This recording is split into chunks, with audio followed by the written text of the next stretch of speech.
ఇప్పుడే country delight app ని download చేసుకోండి. Download the country delight app now. Current bill 9,500 కోట్ల రూపాయల అధ్యక్ష.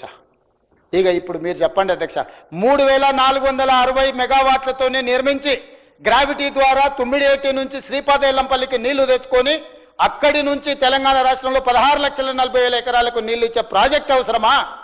8,450 మెగావాట్లతోని మేడిగడ్డ అన్నారం సుందిళ్ల దగ్గర లిఫ్టులు చేసి పంప్ హౌజులు పెంచి కాంట్రాక్టులు పంచి 1,000 కోట్లు కొల్లగొట్టి ఈరోజు తెలంగాణ సమాజానికి ఒక గుదిబండగా మార్చిన కాళేశ్వరం ప్రాజెక్టులో మీరు చేసిన అవినీతి పట్ల విచారణనే జరగొద్దు అని ఈరోజు అడ్డుపడితే దీన్ని ఏ రకంగా తీసుకోవాలి అధ్యక్ష? అందుకే అధ్యక్ష, ఈరోజు ఎవరేమన్నా చులకన చేసి మాట్లాడినా, అవమానకరంగా మాట్లాడినా కూడా మేము ఓపికతో ఎందుకుంటున్నామంటే మేము ప్రజలకు జవాబుదారితనంగా ఉండదలుచుకున్నాం అధ్యక్ష. ఇక్కడ ఉన్న సభ్యులకు అవహేళన చేయొచ్చు, ఈ అవహేళన మాకే పరిమితమైంది. కానీ మా నిర్ణయంలో లోపం ఉంటే తెలంగాణ సమాజం మమ్మల్ని ఎప్పటికీ క్షమించదు. శాశ్వతంగా దోషులుగా మేము నిలబడాల్సి వస్తుంది. ఈరోజు ఈ దుర్మార్గాన్ని ప్రశ్నించడానికి, దుర్మార్గం మీద విచారణ చేయడానికే ఈరోజు అన్ని రకాలుగా మేము ప్రయత్నం చేసినాం అధ్యక్ష. నేను వివరణ ఇచ్చే ముందే నీటి లభ్యత ఎట్లుంది, నిధుల లభ్యత ఎట్లుంది, ప్రాజెక్టులు పేరు మార్చి ఊరు మార్చి అంచనాలు మార్చి పాల్పడ్డ అవినీతి మీద అన్ని రకాల వివరాలు నేనే కాదు, బట్టి విక్రమార్క గారు, శ్రీధర్ బాబు గారు, ముఖ్యంగా మా ఉత్తమ్ కుమార్ రెడ్డి గారు అన్ని వివరాలను సంపూర్ణంగా ఈ సభలో చెప్పారు. అదేవిధంగా మా మిగతా మంత్రులు సభ్యులందరూ కూడా మాట్లాడినారు. చివరి సభ్యుడిగా మాట్లాడిన పాల్వే హరీష్ బాబు గారు కూడా మొదటిసారి సభ్యుడైన విజ్ఞతతో మాట్లాడిండు. మరి ఈరోజు అందరికీ అనుమానాలు ఉన్నాయి అధ్యక్ష. ఎన్డీఎస్ఏ రిపోర్ట్ ఇచ్చింది, ప్రభుత్వాన్ని తప్పుపట్టింది. విజిలెన్స్ అండ్ ఎన్ఫోర్స్మెంట్ నివేదిక ఇచ్చింది, ఆనాటి ప్రభుత్వాన్ని తప్పుపట్టింది, పెద్దల్ని తప్పుపట్టింది. కాగ్ నివేదిక ఇచ్చింది, ఆనాటి పెద్దల్ని ఆనాటి ప్రభుత్వాన్ని తప్పుపట్టింది. తెలంగాణ మేము ప్రభుత్వాన్ని ఏర్పాటు చేసినాక నియమించిన Pinaki Chandra Ghose commission, enquiry commission also they have submitted their report. We have tabled that report. They are finding faults with Chandrasekhar Rao, Harish Rao gar and other political executives, executive officers and engineers and agencies. ఇన్ని రకాల multiple complications ఉన్నాయి అధ్యక్ష. అందుకే రాష్ట్ర ప్రభుత్వం మా పరిధిలో ఉన్న విచారణ సంస్థ ఏది చేసినా ప్రతిరోజు ఇదే చర్చ జరుగుతుంది. కోపంతోనో కక్షాపూరితంగానో గతంలో మాకు వాళ్లకున్న వైరుధ్యాల వల్లనో కక్ష సాధింపు చర్యలలో భాగంగా ఈ ప్రభుత్వం వ్యవహరిస్తుందని మా చిత్తశుద్ధిని అనుమానించే విధంగా, అపోహలు కల్పించే విధంగా వాళ్ళు మాట్లాడదలుచుకున్నారు అధ్యక్ష. అందుకే ఈరోజు శశబిషలకు తావు లేకుండా ఒక స్పష్టమైన నిర్దిష్టమైన కార్యాచరణతోని రాష్ట్ర ప్రభుత్వం ముందుకు వెళ్ళాలనుకుంటుంది. ఇంత రాత్రి అయిన ఈ చర్చ చేసినాం అధ్యక్ష. కాళేశ్వరం ప్రాజెక్టులోని మేడిగడ్డ అన్నారం సుందిళ్ల బ్యారేజీల నిర్మాణంలో జరిగిన అవకతవకలు, ప్రజాధనాన్ని దుర్వినియోగం చేయడం, అవినీతి ఆరోపణలపై విచారణ జరిపేందుకు తెలంగాణ రాష్ట్ర ప్రభుత్వం సుప్రీంకోర్టు మాజీ న్యాయమూర్తి జస్టిస్ శ్రీ పినాకి చంద్రఘోష్ను విచారణ కమిషన్ను నియమించడం జరిగింది.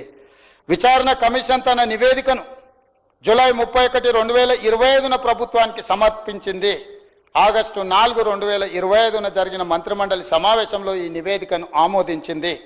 తదుపరి చర్చ జరిపేందుకు అసెంబ్లీలో ప్రవేశపెట్టాలని మంత్రిమండలి చేసిన తీర్మానం ప్రకారం ఈరోజు ఈ నివేదికపై ఈరోజు ఈ శాసనసభలో చర్చ జరిగింది. నిన్న మొదలై ఈ రోజు వరకు చర్చ చేసినాం అధ్యక్ష. నాకు తెలిసి చరిత్రలో చాలా అరుదైన సందర్భము, 1 తారీఖుతో మొదలై ఇంకొక తారీఖు వరకు చర్చ జరగడం ఒకే అంశం మీద అనేది. అందుకే రిటైర్డ్ జస్టిస్ పిసి ఘోష్ విచారణ కమిషన్ తమ నివేదికలో క్రిమినల్ చర్యలకు అర్హమైన అనేక లోపాలు, అవకతవకలను గుర్తించింది. నిర్లక్ష్యం, దురుద్దేశం, ఉద్దేశపూర్వకంగా వాస్తవాలను తొక్కిపెట్టడం, ఆర్థిక అవకతవకల వంటి అంశాలను ప్రస్తావించింది. 3 బ్యారేజీల నిర్మాణంలో తప్పు జరిగిందని, అసలు ప్లానింగ్ లేదని కమిషన్ తేల్చి చెప్పింది అధ్యక్ష. National dam safety authority NDSA నివేదిక ప్రకారం మేడిగడ్డ బ్యారేజ్ వైఫల్యానికి ప్లానింగ్, డిజైన్, క్వాలిటీ కంట్రోల్ లోపాలు కారణమని తేలింది. నాణ్యత, నిర్వహణ సరిగా లేకపోవడం వల్ల నిర్మాణంలో లోపాలు ఏర్పడ్డాయని ఎన్డీఎస్ఏ గుర్తించింది. ఈ అంశాలన్నింటిపై లోతుగా మరింత సమగ్రంగా దర్యాప్తు చేయాల్సిన అవసరాన్ని ఎన్డీఎస్ఏ విచారణ కమిషన్ నివేదికలు స్పష్టం చేశాయి. ఈ ప్రాజెక్టులో అంతర్రాష్ట్ర అంశాలు, కేంద్ర రాష్ట్ర ప్రభుత్వాలకు చెందిన వివిధ శాఖలు, ఏజెన్సీలు పాలు పంచుకున్నాయి. ప్రాజెక్టు డిజైన్, నిర్మాణం, ఫైనాన్సింగ్లో వ్యాప్కోస్ వంటి కేంద్ర ప్రభుత్వ రంగ సంస్థలు, పిఎఫ్సి, ఆర్ఈసి వంటి ఆర్థిక సంస్థలు పాలు పంచుకున్నందున ఈ కేసును అధ్యక్ష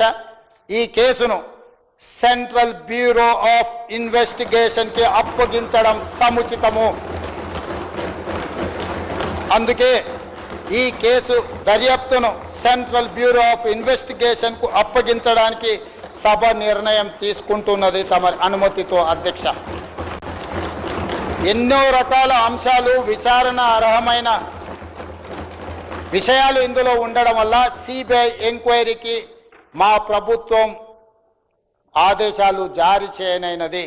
ఈ సభ దీన్ని ఏకగ్రీవంగా ఆమోదించి సిబిఐ ఎంక్వైరీలో ఊరు పేరు అంచనాలు మార్చి దోచుకున్న వాళ్ళందరినీ శిక్షించడానికి అవసరమైన నిజాయితీతో కూడుకున్న విచారణ జరగాలని ఆశిస్తూ తమరి దగ్గర సెలవు తీసుకుంటున్న అధ్యక్ష.